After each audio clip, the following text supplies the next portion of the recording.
तो दोस्तों आज हम फिर से आपके लिए लेकर आए हैं देश दुनिया की सभी ताजा बड़ी खबरें।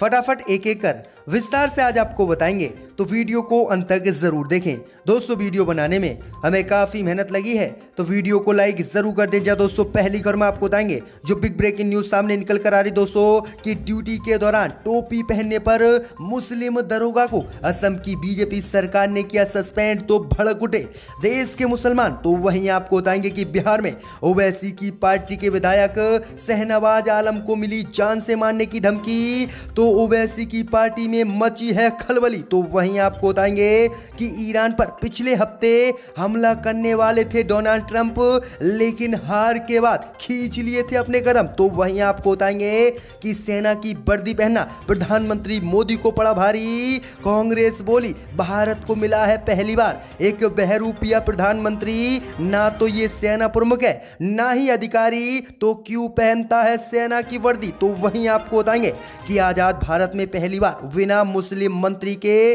बिहार में बनी है सरकार। तो वहीं आपको बताएंगे कि हवाई अड्डे और रेल बेचने के बाद मोदी ने देश की तेल की कंपनी को बेचने का कर दिया ऐलान, पूरे देश को बेचने की तैयारी में मोदी अमित शाह। तो वहीं आपको बताएंगे कि उत्तर प्रदेश में हाथरस जैसा फिर से हुआ कांड, योगी की बड़ी मुश्किलें। कानपुर में 6 साल की दलित बच्ची की हत्या, हुआ है रेप, तो योगी की फिर से बढ़ गई है मुश्किलें। हाथरस जैसा ही कांड फिर से उत्तर प्रदेश में एक हो गया। तो सभी खबरों को एक एक कर बताएंगे, तो वीडियो को लाइक कर चैनल को सब्सक्राइब जरूर कर दें। इसी बीच बढ़ते दोस्तों पहली खबर की ओर, तो ड्यूटी के दौरान टोपी पहनने पर मुस्लिम दरोगा को असम की बीजेपी सरकार ने किया सस्पेंड, तो भड़के देश के मुसलमान। जय दोस्तों आपको बता दें ये बड़ी खबर सामने निकल कर आ रही है कि असम की बीजेपी सरकार लगातार देश में मुसलमानों के खिलाफ कदम उठा रही है।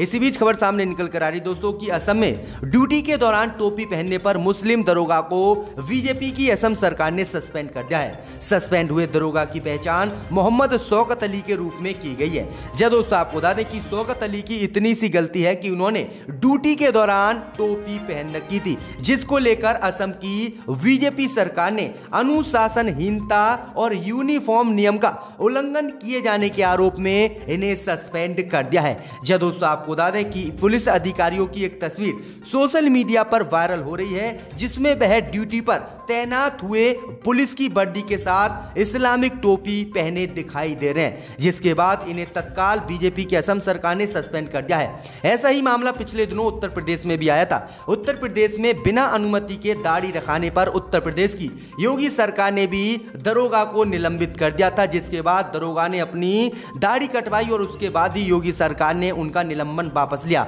और ऐसा ही मामला अब असम में आ गया है। अब इसी को लेकर बीजेपी पर देश के मुसलमानों ने भड़ास उतारी है। मुसलमानों का कहना है क्या टोपी पहनना देश में इतना बड़ा गुनाह हो गया है कि उन्हें अपनी ड्यूटी से हाथ धोना पड़ेगा? क्या तिलक नहीं लगाते हैं हिंदू? क्या सिख हर वक्त पगड़ी नहीं बांधते? आखिरकार उनसे इतनी परेशानी नहीं है, लेकिन अगर मुसलमान टोपी या दाढ़ी रखा ले तो आखिरकार उन्हें ही क्यों सस्पेंड किया जाता है, जिसके बाद बुरी तरह से बीजेपी घिरती हुई इस मामले में दिख रही है। इसी बीच बढ़ते दोस्तों अगली खबर की ओर, तो बिहार में एआईएमएम के विधायक शहनवाज आलम को मिली जान से मारने की धमकी, ओवैसी की पार्टी में मची खलबली। जी दोस्तों आपको बता दें ये बड़ी खबर सामने निकल कर आ रही दोस्तों कि बिहार विधानसभा चुनाव में असदुद्दीन ओवैसी की पार्टी एआईएमएम ने 5 विधानसभा सीटें जीती, जिसको लेकर पूरे देश में ओवैसी की पार्टी के चर्चे हुए।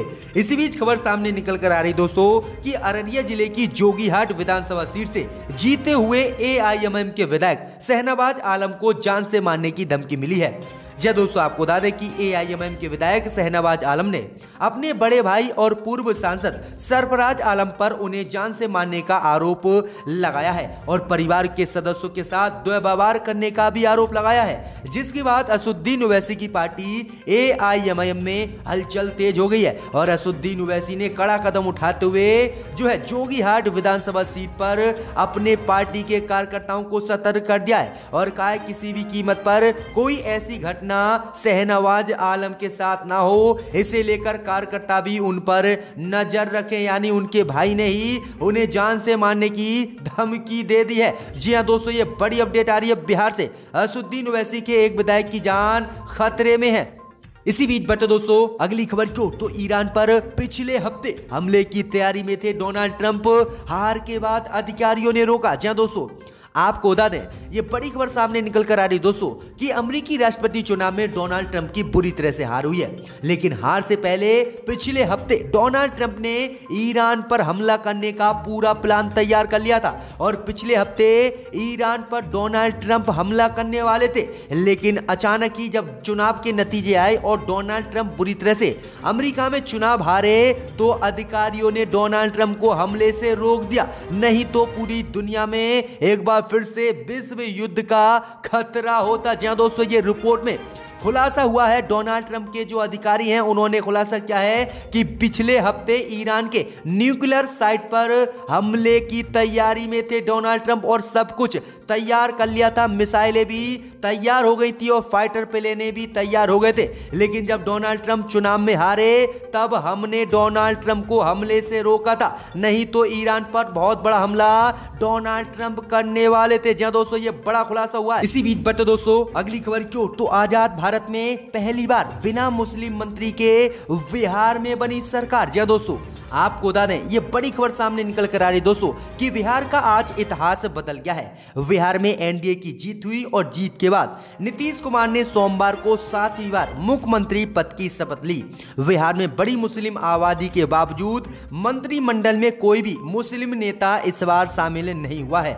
एनडीए में केवल जेडीयू ने ही 11 मुस्लिम उम्मीदवारों को मैदान में उतारा था, लेकिन वे सभी चुनाव हार गए और अब विधान परिषद से ही किसी अल्पसंख्यक समुदाय के शख्स को मंत्रिमंडल में शामिल नीतीश कुमार कर सकते हैं। नीतीश कुमार के मंत्रिमंडल में दलित, भूमिहार, ब्राह्मण, यादव और राजपूत सभी जाति और धर्म के लोग शामिल हैं, लेकिन मुस्लिम नहीं है। जब दोस्तों आपको बता दें कि आजाद भारत में पहली बार बिना किसी मुस्लिम के मंत्री बिहार में सरकार बनी है। आजादी से अब तक जितनी भी बार सरकार बनी बिहार में, उतनी बार 1 या 2 बिहार में सरकार में मंत्री मुस्लिम जरूर बने, लेकिन बिहार में 2020 के चुनाव में एक भी मुस्लिम मंत्री नहीं है सरकार में और बिना मुस्लिम मंत्री के बिहार में सरकार ये बनी है जिसने इतिहास बदल दिया है आज बिहार का। और आजाद भारत में पहली बार बिना मुस्लिम मंत्री बिहार में सरकार बनी है, जो बड़ी अपडेट है दोस्तों। इसी बीच पर तो दोस्तों अगली खबर को, तो सेना की वर्दी पहनना मोदी को पड़ा भारी। कांग्रेस बोली मिल गया है देश को बहरूपिया प्रधानमंत्री, ना तो ये सेना प्रमुख है ना ही अधिकारी, तो क्यों पहनता है वर्दी। जय दोस्तों आपको बता दें, ये बड़ी खबर सामने निकल कर आ रही दोस्तों कि इस बार प्रधानमंत्री मोदी ने परंपरा को कायम रखते हुए जवानों के साथ जो है जैसलमेर जाकर दिवाली मनाई। इस दौरान प्रधानमंत्री मोदी ने टैंकों पर चढ़कर ताकत देखी सेना की और टैंकों पर सवारी करते हुए प्रधानमंत्री मोदी ने सैन्य यूनिफॉर्म पहन रखी थी, जिस पर अब भारतीय युवा कांग्रेस ने सवाल उठाए हैं। युवा कांग्रेस ने अपने एक ट्वीट में कहा है कि ना तो ये सेना के प्रमुख हैं और ना ही अधिकारी हैं, फिर एक असैन्य नेता सेना की वर्दी क्यों पहनता है। आखिरकार प्रधानमंत्री मोदी क्या दिखाना चाहते हैं? ये दिखाना चाहते हैं कि मैं सेना का सबसे बड़ा धरोहर हूं और मैं ही सेना को आगे ले जा रहा हूं। जिसके बाद कांग्रेस ने और भी बयान दिए। कांग्रेस ने प्रधानमंत्री मोदी को बहरूपिया बता दिया है और कहा है कि देश को पहली बार एक ऐसा बहरूपिया प्रधानमंत्री मिला है जो सेना की वर्दी पहनकर सेना का ही अपमान करता है। जी दोस्तों, और कहता है कि मैंने पाकिस्तान में जाकर हमले किए थे। जी दोस्तों, ये बड़े सवाल उठे हैं प्रधानमंत्री मोदी के वर्दी पहनने पर और बुरी तरह से प्रधानमंत्री मोदी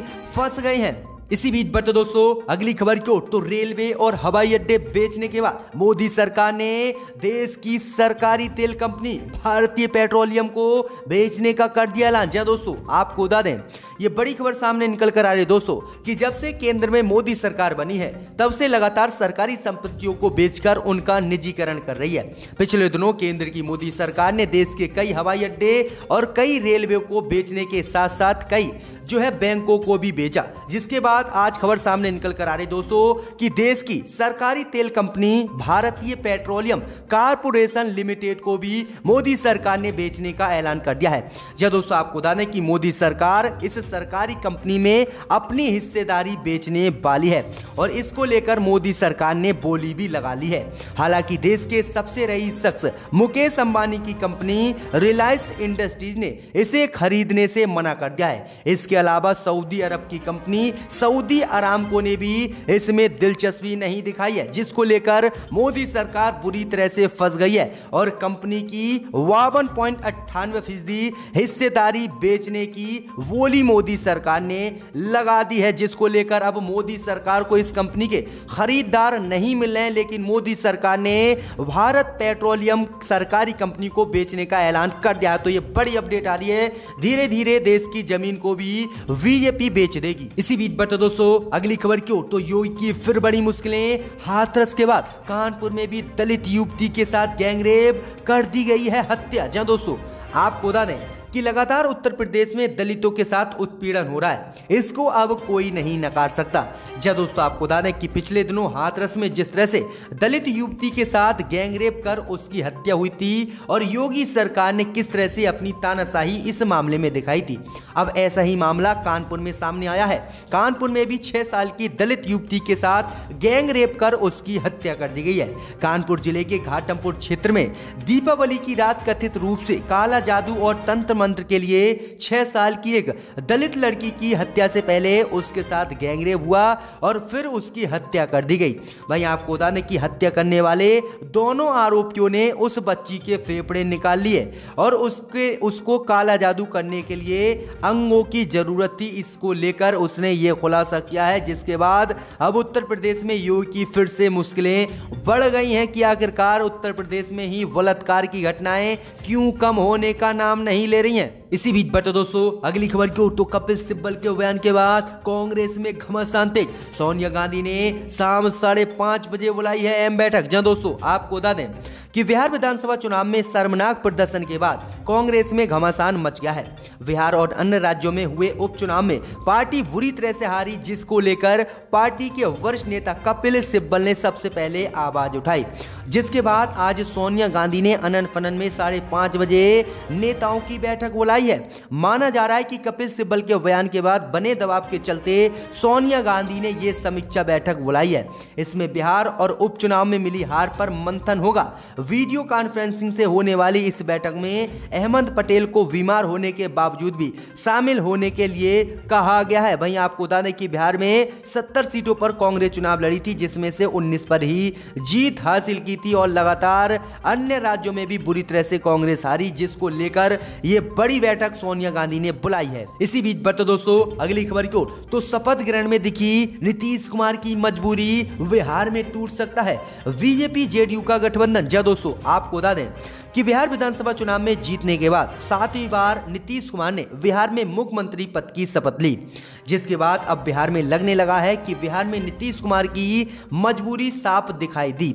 शपथ ग्रहण समारोह में नीतीश कुमार ने 2 बीजेपी के मंत्रियों के साथ शपथ ली, जिसमें डिप्टी सीएम समेत बीजेपी के कोटे से कुल 7 मंत्री थे। वहीं आपको बता दें कि ये नाराजगी नीतीश कुमार की साफ दिखाई दी। नीतीश कुमार ने शपथ ग्रहण के बाद कई बीजेपी नेताओं से दूर से ही अभिवादन किया और कुर्सी पे से भी नहीं उठे, लेकिन जब उनकी पार्टी के मंत्री आए तो जोर शोर से अभिवादन नीतीश कुमार ने कुर्सी से उठकर किया, जिससे साफ दिखने लगा है कि शपथ ग्रहण में ही नीतीश कुमार को मजबूरी दिखाई देने लगी है।